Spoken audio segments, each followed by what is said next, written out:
ముందుగా వినాయక చవితి శుభాకాంక్షలు అండి అందరికీ. ఇదిగోండి వినాయక చవితికి నేను ఇలా అంతా శుభ్రం చేసుకున్నాను.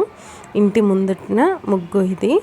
ఇంటి ముందున ముగ్గు పెట్టుకోవడం, గుమ్మం పుదించుకోవడం మన స్త్రీలకి ఎంతో సంతోషంగా అనిపిస్తుంది అనమాట. మన ఇంటి అలంకరణతోనే కదా మన స్త్రీలకి సంతోషాన్ని ఇచ్చేది. అంతేకాక పెద్దలు చెప్తూ ఉంటారు కదా, ఇల్లుని చూద్దునా ఇల్లాలని చూద్దునా అని. అలా మనం ఇంటి ముందుకు రాగానే ఆ ఇంటి ముందు గుమ్మంలోనే అర్థమైపోద్దంట ఇల్లాలి యొక్క సంస్కారం అనేది. చూశారు కదా, ఇట్లా గుమ్మాలు పుదించుకొని దేవుని ముందు కూడా ముగ్గు పెట్టేసుకున్నాను నేను. ఇలా అలంకరణ ప్రియులం కదా మన స్త్రీలందరం. అందుకే ముగ్గులతో అలంకరించేసుకొని తర్వాత అంతా శుభ్రం చేసుకున్నాకే పూజ గది ఓపెన్ చేస్తానండి నేను. ఇట్లా ఇప్పుడు పూజ గదిని కూడా శుభ్రం చేసుకుంటాను. ఇది ముందు రోజు పూజది అనమాట. అవన్నీ శుభ్రం చేసుకొని చూడండి, ఇలా శుభ్రం చేసుకొని అన్నీ సిద్ధంగా పెట్టుకున్నాను ముందే. ఒకసారి పూజకు కూర్చుంటే మళ్ళీ లేకూడదు. అష్టోత్తరాలకి పువ్వులు, పిండి దీపాలకి 2 బియ్యపిండి ముద్దలు.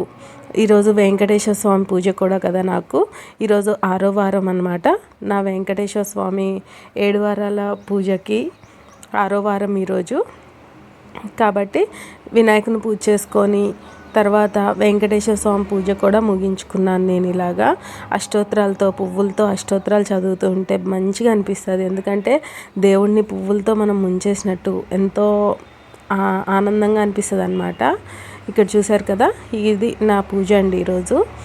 ఫస్ట్ వినాయకుని పూజ చేసుకొని, ఎలాగైనా వినాయకుని పూజ చేసుకున్నాకే కదా మనం పూజ చేసుకునేది. కాబట్టి వినాయకుని పూజ చేసుకొని వినాయకుని అష్టోత్తరాలు చదువుకొని తర్వాత వెంకటేశ్వర స్వామికి ప్రీతికరమైన 6వ వారం వ్రతం కూడా చేసుకున్నాను. వెంకటేశ్వర స్వామికి కూడా 108 అష్టోత్తరాలతో పూజ చేసుకున్నాను. చూసారు కదా, ఇది నేను లాంగ్ వీడియో తీస్తుండగా ఏమైందంటే పైన పటాలు ఉన్నాయి, దేవుడి పటాలు. అక్కడ నుంచి పువ్వు అనేది వినాయకుని మీద పడ్డది. అప్పుడు నేను లాంగ్ వీడియో డైరెక్ట్గా చేస్తున్నాను యూట్యూబ్ కోసం వాయిస్ ఇచ్చుకుంటూ. నా వీడియో కనుక మీకు నచ్చినట్టయితే లైక్ ఇవ్వండి అని చెప్పేసేసి, నా వినాయకుని పూజ అయితే నచ్చినట్లయితే, ఇప్పుడు కూడా అలానే వచ్చింది వాయిస్ కరెక్ట్గా.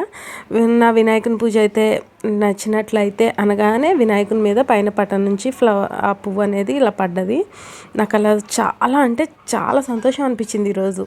నా పూజ వినాయకుడికి నచ్చింది, అందుకే వినాయకుడు నాకు అలా ఫ్లవర్ వేసేసారు అని చెప్పేసేసి, హింట్ ఇచ్చాడు దేవుడు అని చెప్పేసేసి నాకు చాలా సంతోషం అనిపించింది.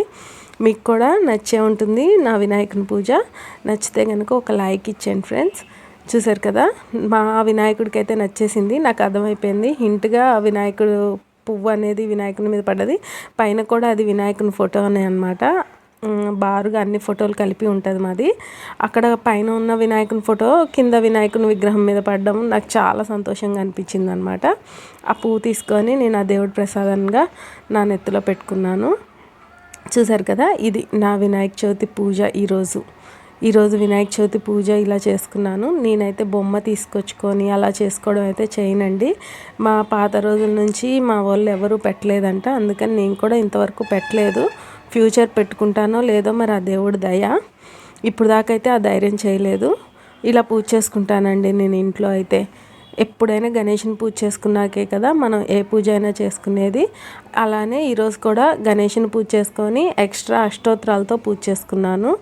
తర్వాత వెంకటేశ్వర స్వామికి 6వ రోజు వ్రతంగా వెంకటేశ్వర స్వామికి కూడా పూజ చేసుకొని 108 అష్టోత్తరాలతో పూజ అనేది ఇలా ముగించుకున్నానండి. మీకు కనుక నా పూజ నచ్చినట్టయితే నచ్చడం కాదు, అక్కడ దేవుడికే నచ్చేసింది, మీకు కూడా నచ్చుండాలి. మీరు కూడా వినాయకుని భక్తులైతే నాకు ఖచ్చితంగా లైక్ ఇవ్వండి. ఎందుకంటే వినాయకునికి నచ్చింది కాబట్టి మీకు కూడా నచ్చేయాలి. అంతేనండి. ఓం శ్రీ గం గం గణపతాయ నమః. అందరికీ వినాయక చవితి శుభాకాంక్షలు.